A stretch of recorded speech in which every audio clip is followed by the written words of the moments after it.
আমার হাতে এটা কি বলো তো? হ্যাঁ, জানি, জানি। তোমরা সবাই জানো, কারণ এটা অনেকেই খেয়েছো আর অনেকেই রান্না করেছো। কিন্তু তোমাদের অর্পিতা আজকে প্রথমবার খাবে আর প্রথমবার রান্নাও করবে। সকাল সকাল মাকে এগুলো দিলাম, বললাম এগুলো ভালো করে কেটে দাও তো। তো মা তো দেখেই বলছে, কোথা থেকে কি কি সব তোরা নিয়ে আসিস না, বাপ জন্মে কখনো এগুলো দেখিও নি আর খাইও নি, কীভাবে কাটতে হয় তাও জানি না। আমি বললাম ওই যেরকমটা কচু শাক কাটো সেই রকম করে ছুলে ছুলে ছোটো ছোটো করে কেটে দাও। এইটাকে কচুলতি বলে। অনেক দিন ধরে দেখছি জানো তো, ইউটিউবে যে বন্ধুদের সব ভিডিও দেখি তাদের রেসিপিগুলো দেখছি কচুলতি সবাই খাচ্ছে, তাই দেখে শুনে খুব খেতে ইচ্ছে করলো। কালকে তো দেখেইছিলে রোববারের ব্লগে বুবলা বাবা চিংড়ি মাছ এনেছে, তাই আজকে ভাবলাম কচুলতি আর চিংড়ি মাছটা রান্না করব। না না, কারোর রেসিপি দেখে নয়, তোমাদের ওর পিতা সবসময়তে নিজের রান্নাটাই বেশি প্রেফার করে, মানে নিজের মন থেকে যেরকমভাবে আসে সেই রকমই করতে বেশি পছন্দ করে। সো হ্যালো এভরিওয়ান, তোমরা কেমন আছো? আশা করি কাছে দূরে যে যেখান থেকেই আমার ভিডিও দেখছো অনেক ভালো আছো, সুস্থ আছো। আসানসোল থেকে আমি অর্পিতা, তোমাদের অর্পিতা। আমার দিনটা তো প্রত্যেক দিন বুবলাকে স্কুলে ছাড়তে যাওয়া থেকেই শুরু হয়, তো সেইভাবেই শুরু করে দিয়েছি। তবে মাকে তরকারিটা কাটতে দিয়ে গেছিলাম, এসে দেখি কচুরলতি কাটা হয়ে গেছে।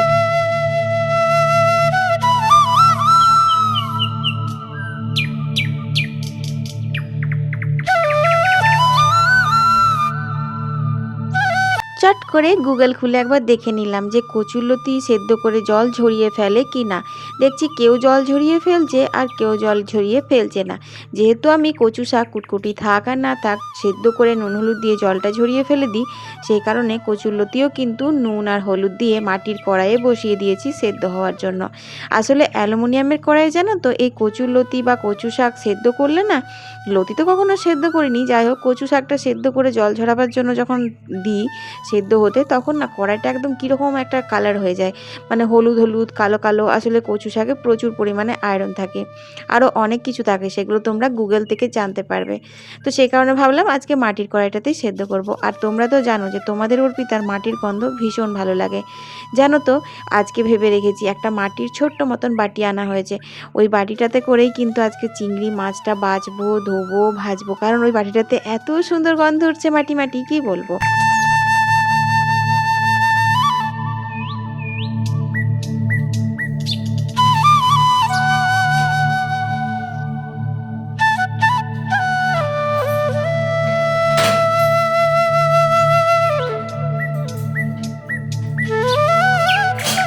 ঘরের টুকটাক কাজকর্ম সেরেই চলে এসেছি সজ্জা রান্নাঘরে।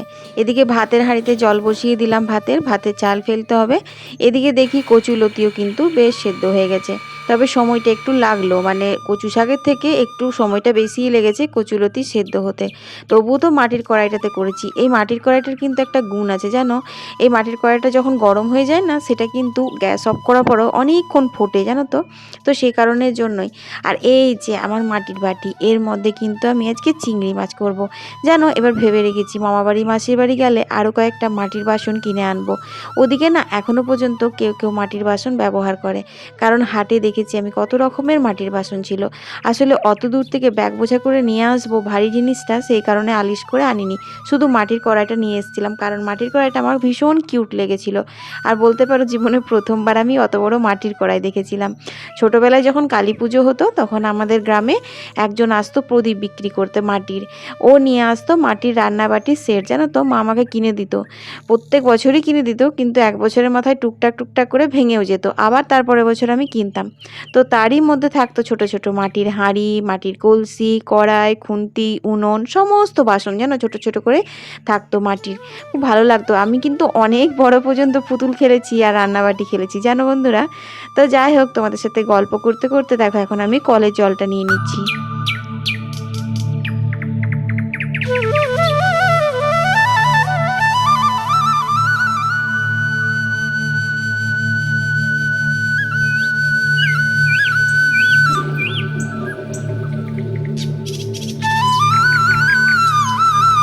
তো জল নেওয়া হয়ে গেছে, এখন অল্প একটু রসুন বেটে নেব। তারপর আমি রসুনটা বেটে চলে এসেছি কাঁচাকুচিগুলো মেলতে।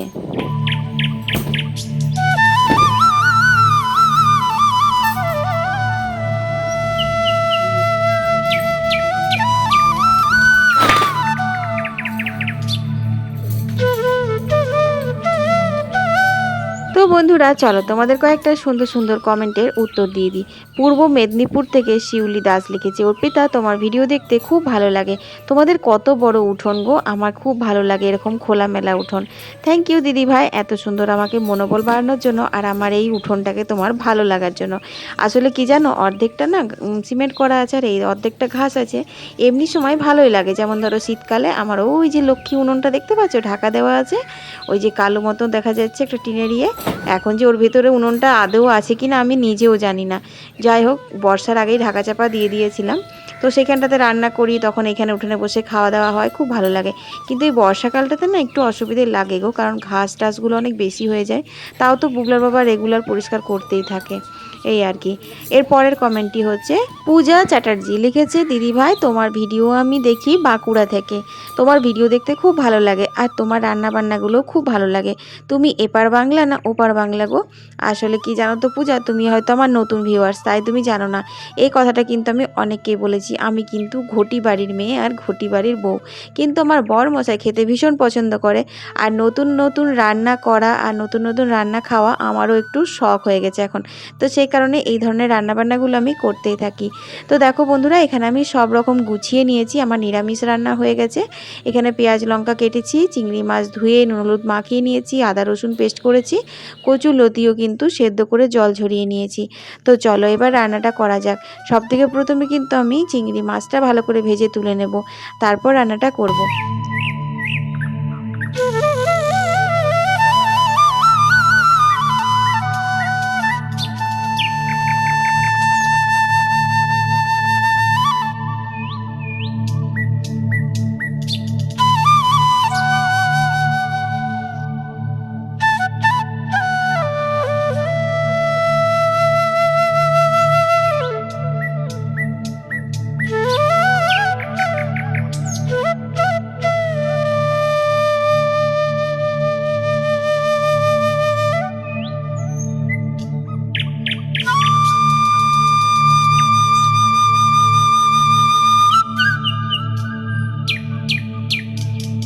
তো দেখো এইখানে কিন্তু আমি মাছগুলো ভেজে তুলে নিয়েছি।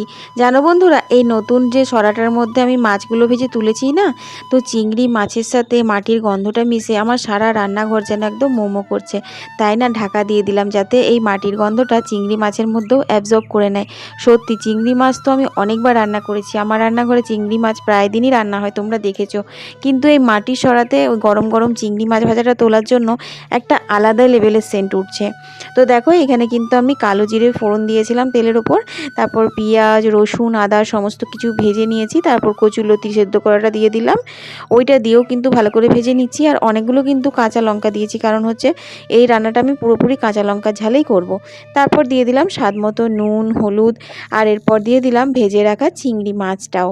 তো জিরে গুঁড়োটা যেন দিতে আমি ভুলে গেছিলাম, সেই কারণের জন্য আমি চলো যখন জিরে গুঁড়োটাও দিয়ে দেবো, নাহলে পেঁয়াজ আদা রসুন যখন কষাচ্ছিলাম তখন কিন্তু জিরে গুঁড়োটাও দেওয়া যেত। তো যাই হোক, জিরে গুঁড়োও দিয়ে দিয়েছি, এরপর সুন্দর করে কষিয়ে কষিয়ে রান্নাটা করে নিই। ওই যে কথাই আছে না, ফার্স্ট ইমপ্রেশনই যে লাস্ট ইমপ্রেশন। আজকে প্রথমবার কচুরলতি খেলাম জানো তো, চিংড়ি মাছ দিয়ে। আসলে কচুরলতি চিংড়ি মাছ কেন আমি খাইনি কখনো, তো আজকে ফার্স্ট টাইমই খেলাম আর চিংড়ি মাছ দিয়ে রান্নাটা করেছিলাম।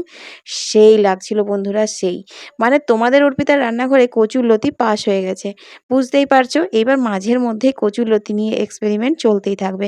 আজকে তো চিংড়ি মাছ দিয়ে করলাম, এখন নিরামিষ করে একদিন শাশুড়ি মাকেও খাওয়াতে হবে, কারণ মায়ের দেখলাম কাটার পরে এটার প্রতি বেশ ইন্টারেস্ট। আমাকে জিজ্ঞেস করছিল কুটকুট করছে নাকি, গলে যায়নি যে শক্ত শক্ত হয়ে আছে, তারপর জিজ্ঞেস করলো এটা নিরামিষ হয় না। আমি বললাম হ্যাঁ হয়, একদিন করে খাওয়াবো দাঁড়াও। আজকে আসলে ভয়ে ভয়ে চিংড়ি মাছ দিয়েই করলাম বুঝলে, ভাবলাম নিরামিষ করে করব, তখন আবার ভাল লাগবে না নাকি তার ঠিক নেই, এই আর কি।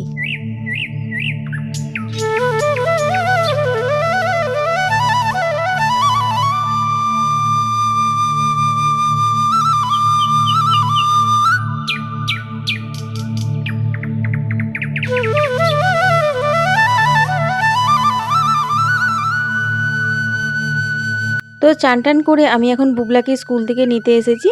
তো দেখো এখন আমি বুবলাকে নিয়ে স্কুল থেকে বাড়ি চলে যাচ্ছি। আর বুবলা তো জানোই যে বেরিয়েই জিজ্ঞেস করে কি রান্না হয়েছে। তো আমি না ওকে শুধু চিংড়ি মাছ বলেছি, কারণ আমি জানি এটা কুটকুটি করছে না, কিন্তু তারপরও বুবলার কচুর শাক আর ওল সেদ্ধ এই দুটোর প্রতি খুব ভয়, জানো তো। এই মুখ কুটকুট করবে, এইসব নিয়ে ঝামেলা করে, কিছুতেই খেতে চায় না। তবুও বুঝতে পেরে গেছে, বলছে মামি এটা কি। আমি ওকে কচুর লতি বলিনি, শুধু বলেছি লতি। এবার লতি মানে ও তো জানেই না যে ওটা কী লতি। তো যাই হোক, তবুও খেতে বসার আগে ও জেনেই গেল যে এটা কচু লতি। আর ও কন্টিনিউ বলে যাচ্ছে। আমি তো ওকে বলেছিলাম পদ্ম ফুলের শেকড়, এই সব এই মানে নানান রকম বলেছিলাম, বুঝলে। কিন্তু যতই হোক বড় হচ্ছে, সবই বুঝতে পারছে এখন আস্তে আস্তে। তো খাবো না খাবো না খাবো না করে কোনো রকমে কিন্তু খেয়েছিল। তো দেখো বন্ধুরা, এখন আমি খেতে বসে গেছি। আর আজকে ভাবলাম যে প্রথমবার রান্না করে প্রথমবার খাচ্ছি, তো তোমাদের সাথে একটু খাওয়ার ভিডিওটা করি না। তো দেখো এগুলো না গলে যায়নি, কিন্তু এত নরম হয়ে সেদ্ধ হয়েছে যে গলে যাওয়ার মতোই একদম। আর মা দু একটা খোসা ছাড়াতে পারেনি, মানে ওই লাল লাল খোসাগুলো কিন্তু সেদ্ধ হয় না, জানো তো। ওই খোসাগুলো যেই না মানে টিপছি, সেই একদম ভিতরে শ্বাসটা বেরিয়ে যাচ্ছে। শুভ সন্ধ্যা বন্ধুরা। তো এখন বাজে হচ্ছে 6:45 মতো। তো 6:45তেই সন্ধ্যে দেওয়া হয়ে গেছে, কারণ আজকে মন্দিরে যাইনি। বিকেলবেলা থেকে বৃষ্টি আরম্ভ হয়েছে, ঝিপঝিপ ঝিপঝিপ, খুব বৃষ্টি, মানে জোরে হয়নি, গরম করছে, খুব প্রচণ্ড গরম করছে। ঝিপঝিপ বৃষ্টিটাই হচ্ছে। ঠাকুরকে তো ওই দেখো মেঘ ডাকছে, ঠাকুরকে ডাকছিলাম 4টে থেকেই মেঘ গুড়গুড় করছিল। বললাম বুবলা টিউশন যাবে, যাবে না বাবা, বৃষ্টি না হয় না ভেজে। তো যাই হোক, তখন তো হয়নি, তবে 5:30 6টা থেকে আরম্ভ হয়েছে, ঠিক সন্ধ্যে দেওয়ার সময় থেকে আরম্ভ হয়েছে, এখনও পড়ছে ঝিপঝিপ ঝিপঝিপ করে। তো চলো সন্ধ্যে দেওয়া হয়ে গেছে, এখন রান্নাঘরে যাই। চলো দুধ চাপা আছে গো, দুধটাকে चलो। पंछी बनूं उड़ती फिरूं मस्त गगन में, पंछी बनूं उड़ती फिरूं मस्त गगन में, चलो। বাপরে দেখো কত বৃষ্টি আরম্ভ হয়েছে বাইরে। ওরে বাপরে, মেঘ ডাকছে, দেখেছো? একেই বলে মুষলধারা বৃষ্টি। আসলে কি বলতো, কালকে সেই কয়েকটা ডান্স ভিডিও রেকর্ডিং করেছিলাম, তো সেগুলো ফেসবুকে দিয়েছি। গানগুলোর সাথে এত সুন্দর লাগছে, মনে হচ্ছে আমরা যেন ওই গানেই ডান্স করেছি। এবার কথা হচ্ছে, বান্ধবীরা সবাই হোয়াটসঅ্যাপে আমাকে ভিডিওগুলো খুঁজছে। আমার কি হয়েছে শোনো, এত মানে ফোনটা আজকে হ্যাং করছিল, এত এক্সট্রা করে আমার ভিডিও এখন মানে জড়ো হয়ে গেছে। মানে মোটামুটি 1700-2000 ভিডিও আমার ফোনের গ্যালারিতে রয়েছে, নিয়ে ফোনটা একদম পুরো হ্যাং হয়ে গেছিলো। আর আজকে স্পেশাল কচুলতির রেসিপি তোমাদের সাথে শেয়ার করা ছিল, তাও আবার মাটির পাত্রে। তো সেই কারণে কিছুগুলো ভিডিও ডিলিট করেছি। তো অন্যমনস্ক হয়ে না ওই ডান্স ভিডিওগুলো ডিলিট করে ফেলেছি। আর দুপুরবেলা বিকেলবেলা ওরা সবাই চাইছে, তো দেখি বুবলার ফোনটা যেহেতু সেদিন নিয়ে গেছিলাম, বুবলা সব ডিলিট করে দিয়েছে, না দু একটা রেখেছে, যদি থাকে তো ওদেরকে পাঠাবো, ওটা পরের ব্যাপার। তো এই দেখো, এটা হচ্ছে ভাজা বাদাম, বুঝলে, ভাজা বাদাম শুকনো খোলায়, ওটাকে তেল দিয়ে নাড়তে হবে। চিড়ে ভাজা দিয়ে মাকে আর বুবলাকে দিয়ে দিই, এই সরি মাকে আর বুবলার বাবাকে দিয়ে দিই, বুবলা তো টিউশন থেকে আসেইনি। আর আমি একটুখানি মুড়ি খাবো, চা করবো আর রুটি করবো, কারণ হয়ে আছে তরকারি। ওই দেখো সোয়াবিনের তরকারি হওয়া আছে, ওইখানে আছে কচুর লতি। বুবলা তো কচুর লতি দিয়ে চিংড়ি মাছ শুনেই ভয় পাচ্ছে, ও কচু শাক একদম খেতে চায় না, খুব ভয় পায়। ওল কচু বলে গলা কুটকুট করছে, মানে কুটকুট করে কিনা জানি না, করে না জানো তো, কারণ আমার তো অ্যালার্জি আছে। কুটকুটি যদি হতো তাহলে সব থেকে প্রথমে আমারও গলা ধরতো, কিন্তু একদম আমার গলা ধরেনি। কিন্তু উ চিৎকার করছে এমন, মানে একটা করে মুখে দিয়ে যেন কি হয়ে যাচ্ছে। আমার বাবা তো খেতে হবে না, চিংড়ি মাছগুলো বেছে বেছে কোনো রকমে ধুয়ে খেয়েছে, কচুর লতি খাইনি। আর রাতে খাবে না, রাত্রে আজকে এখানে একজনা তোমার করবে, মঙ্গলবার উদযাপন করবে, তো সেখানে নিমন্ত্রণ আছে বুবলার, বালক ভোজন ব্রাহ্মণ ভোজন করাবে, তো সেখানে আছে নিমন্ত্রণ, ওখানে খেতে যাবে। তো আমি আর বুবলা বাবার জন্য আমার জন্য দুটো ডিম সেদ্ধ করবো, আর কচুলতি আছে আমাদের, সোয়াবিনের তরকারি আছে, ওতেই হয়ে যাবে। মায়ের তো সোয়াবিনের তরকারি, দুধ মিষ্টি এসবে হয়ে যাবে। তার জন্য রাত্রেবেলা শুধুমাত্র তোমার করার আছে, রুটি করার আছে।